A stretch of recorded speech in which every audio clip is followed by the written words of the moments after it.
Evo, dragi ljudi, moji vršnjaki pogotovo, koji sad moraju ići u vojsku, zvani su na 2 tjedna, jer je navodno ugrožena nacionalna sigurnost. Ja bih rekao da ne toliko od nekakvih vanjskih neprijatelja, makar je sad počela rat u Izraelu, u Ukrajini još nije gotov, nego bih rekao da je ugrožena sigurnost zbog unutarnjih neprijatelja. Jer da bi sve bilo vredo kod nas, uopće se ne bi trebali bojati. A morate znati da oni koji sad govore da bude frka, oni su sami zakuhali tu frku. Znači, ulaskom u NATO, u Europsku uniju, mi smo dobili te probleme koje inače ne bi imali. I sad se pitam za koga da se mi idemo boriti, koji su već bili u ratu i koji u biti bi mogli još ući u rat, jer ovi mladi nemaju vojne obuke i čak su sad mobilizirali ljude od 55 godina. Ako malo bolje pogledamo,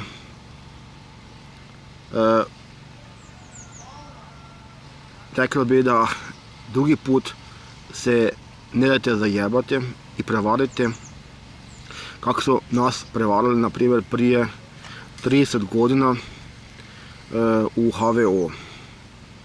Ja govorim iz osobnog iskustva, bil sam tam, znam kako je bilo. Znači, mi smo potpisali ugovore na 6 mjeseci, obećane su vam kuće i stanovi od Tuđmana i od Šuška. Posrednik je bio Željko Glasnović, bivši saborski zastupnik i dvostruki general. I na kraju krajeva ja osobno mogu reći nisam dobil ništa, dobil sam figo.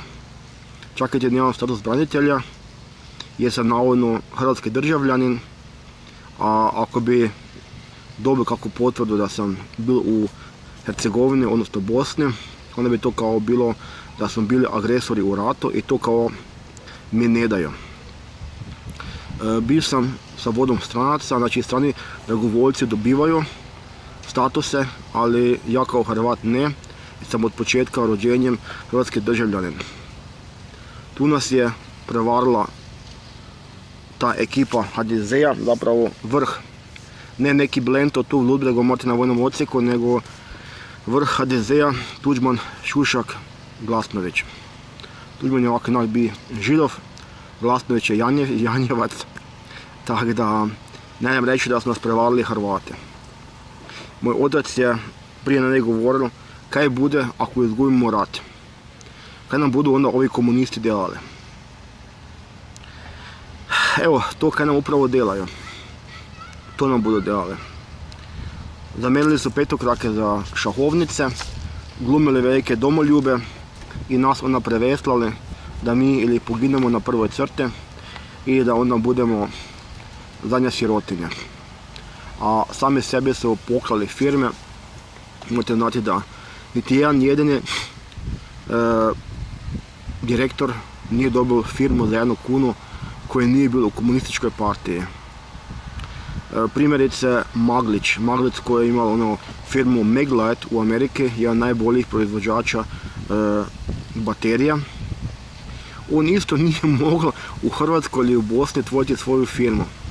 Nisu dali jednostavno pametnim ljudima, boljima od sebe, da to uspiju.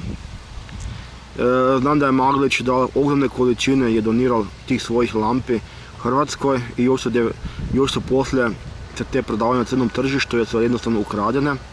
Maglić je čak nekog malog Bosanca adoptirao da ga spasi od rata, da bi onda mali poševil njegovu ženu i sa njegovom ženom od Maglića mu uzeli pola bogatstva. Evo ti zahvalnosti balkanske bande. Našo malog prsta, oni ti odgrizu cijelo ruko. I tako se onda počinili ovi koji sad na vlasti genocid nad najboljim Hrvatima, najbolji su poginuli, a ovi koji su preživjeli, oni su napustili državu, jednostavno tu ne mreš opstati. Komunisti bi nas zatukli, a ovi jednostavno nam ne daju da dišemo, mogli bi se reći. a ovo kaj je ostalo vjerojatno ima neki štokholmski sindrom da voli te svoje tlačitelje i ja stvarno ne znam kaj na to reći. Onda su se oni koji su bili najlošiji u vojsci, u ratu, oni su se uhljebili kao neki branitelji, neki invalide.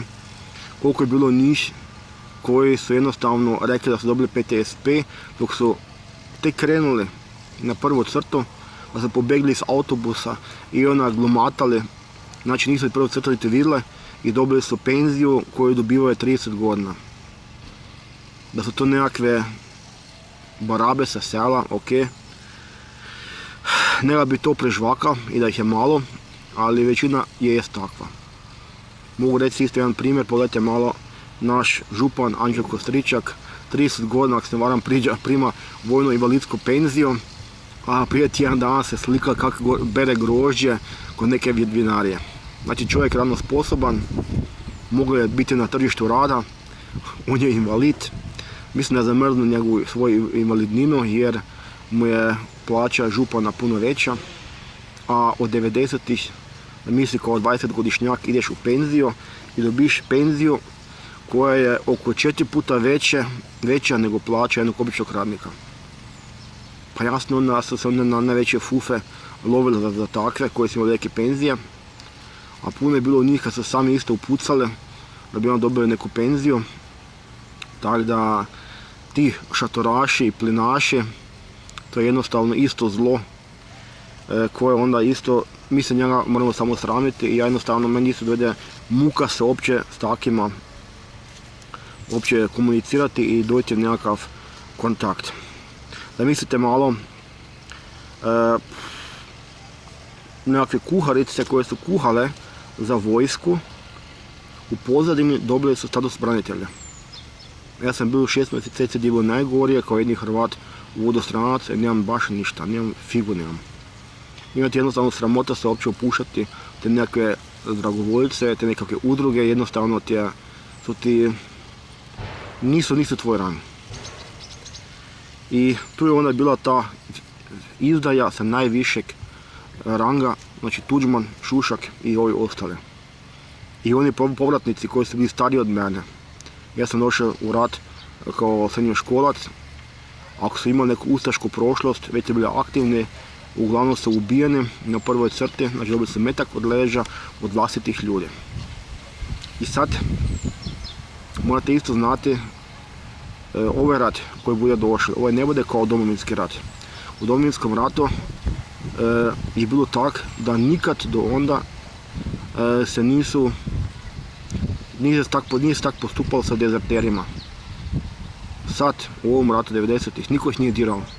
Oni će se streljaju ili u vojne zatvore, a ako budemo sad molili u rat, više ne bude bježanja, pa da onda niko ti ne bude da to kazneno gonu.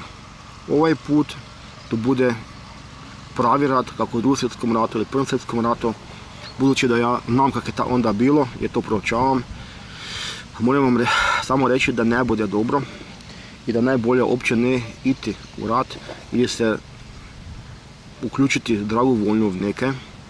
Je moj stric Valent Markovčić, on je bil v Stalingradu, bil je padobranac kod Drvara i priča se da te je bil pun rana. Od svake rane mogu je poginuti, imala sreću, nije poginuo, ali ako to se prođe, onda budu vama isto morate govorili, ljudi kako su meni govorili, kad je to uopće trebalo, ko te uopće tjerao tamo. I to onda najviše boli. I onda se pitam sad za koga da se ja uopće borim, jer svoj dom nemam. Dom je svetinja. A sad sam vidio isto kroz te razne prijave komunista da jednostavno oni mogu delati kaj hoće, mogu ti ući u tvoj dom, tvoju svetinju, kako bi trebalo biti, mogu ti uzeti kaj god hoćejo iz bilo kakve i najgluplje najglupljeg razloga.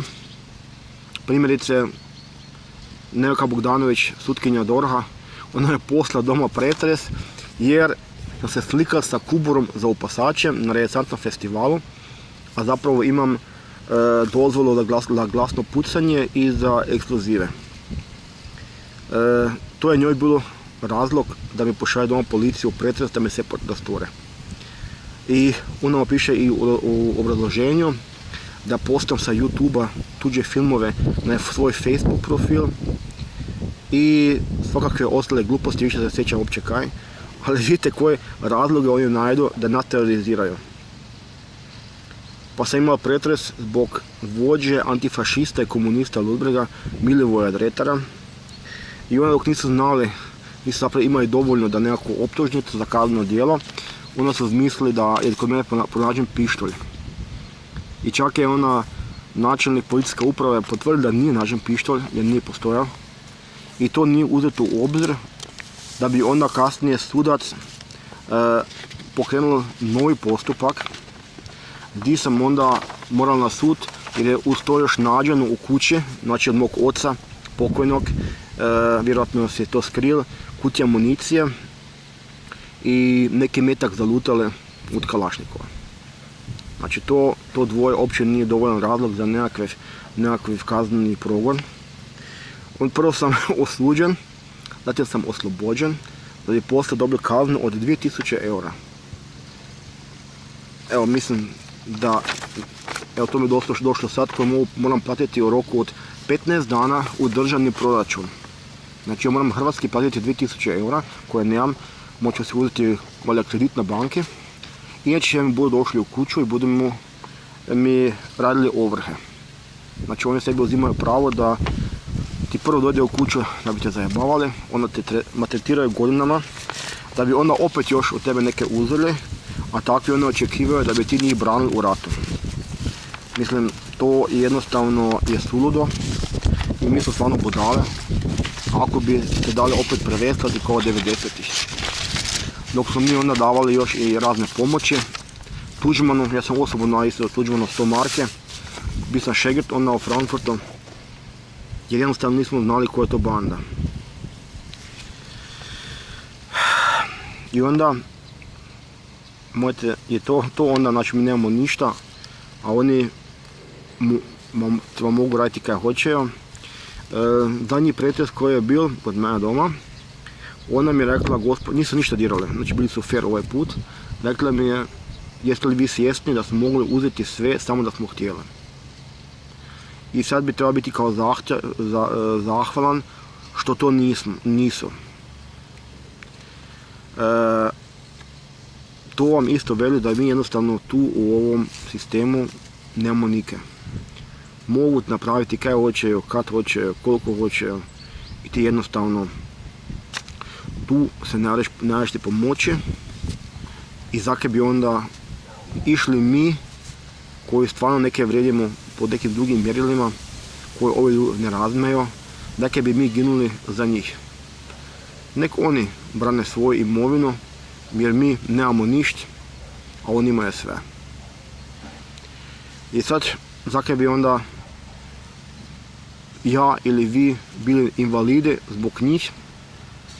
A sad se malo zapitajte kako dugo imamo mi povijest ratovanja u našim prostorima, od pamti vijeka. A samo su ostali partizanske spomenike. Zato jer su komunisti sve ostalo uništili. Sve su zgazili, sve grobove koji nisu bili njihovi su zravnali zemljom i to je bilo po direktivi Tita.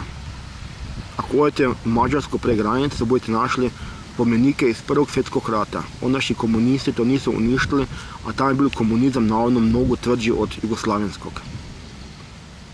U Varaždinu se isto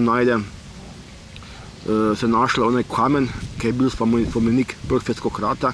Znači mi smo imali puno više spomenika i puno više je naših ljudi poginulo sve posvud, no mi to doista znamo jer su komunisti zbrisali sve tragove. I onda vam je isto jedan problem kod nas, a to je opasnost od protestnog priključivanja gorjem neprijatelju. Znači, neko si bo rekel, neprijatelj mog neprijatelja je moj prijatelj, i onda bude doto kaj mrzio HDZ, otišao za komuniste ili za koga već god, i to vam je onda još puno gorje. Neki koji bi sad neke napravile, oni su izabrali isto da se pridruže onima koji hoćeju islamizirati Hrvatsku. Da bude još puno gorja nego je sad. I tu je jedna velika opasnost da vas ne prevare ti nekakvi muljatori koji očekivaju da bude ovo nekakav kalifat Hrvatska. A to ne smije postati. Pogledajte si malo Europu, pogledajte si malo Švedsko. I sad je isto problem sa Izraelom i sa Palestinom. Ja osobno ne navijam niti za Židove, niti za Palestince, niti za Ruse, niti za Ukrajince. Pustimo njih, nek oni riješu te stoke oni imaju sami. Ima anegdota dok je jugoslavenska vojska nakon Drugog svjetskog rata morala kao UN misije iti u Palestinu, i onda se očekivalo, znači Tito je njih posla tam, da oni pomažu Palestincima. I dok su došli tam, oni su se družili više sa Židovima, jer im je ta palestinska muslimanska kultura bila strana, a bilo je puno Židova koje su pobjegle iz bivše Jugoslavije, iz Europe, znači ta kultura je bila puno bliža. Tako da onda isto, ko bi rekel, kaj se može dogoditi, ako te nekam pošalju, onda više nisi za svoje, nego si za druge, i to je onda si u najvećoj gabli koja mora postojati. I onda, ako je tak, ne se boriti za one koje to ne cijene, koji te budu prevalili, koji te budu iskoristili. Ja sam bio 6 mjeseci u Bosni i pobio sam na 6 mjeseci, uslužio sam svoje, ali sam skužio da mi jednostavno delamo krivu stvar, da se Zagreb puni s Bosancima i Hercegovcima i da jednostavno se nikad više ne budu vratili natrag, a došli su kao izbjeglice. I kaj mi sad imamo? U Zagrebu ne čuješ kajkavsku riječ, domaći čovjek u Zagrebu ne da posla najti, da sve ovi ostali do te pensi uzeli, a tak mora postati isto sa ovima ostalima koji dolaze. Znači ja bi sad trebao 2000 eura platiti u budžet RH d.o.o. i kaj budu oni napraviti s tim novcem. U parlamentu Europske unije baš je isto bil jedan naš parlamentarac koji je rekao da bi mi trebali migrantima dati 2000 eura, dok naš čovjek koji je radio možda 40 godina i penzioner je, prima penziju od tek 500 eura.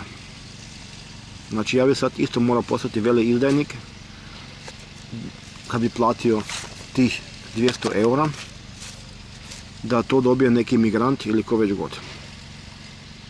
Sad vidite na kaj nas oni prisiljuju i onda bi još išli za njih ratovati, ginuti. I sad tu se postoji pitanje za koga doista se borite.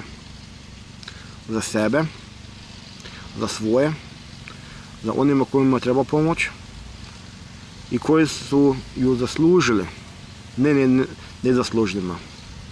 I onda onima koji bi tebi isto pomogli da se ti on ne voli. A najdragocenije u našem narodu su plodne žene i zdrava djeca.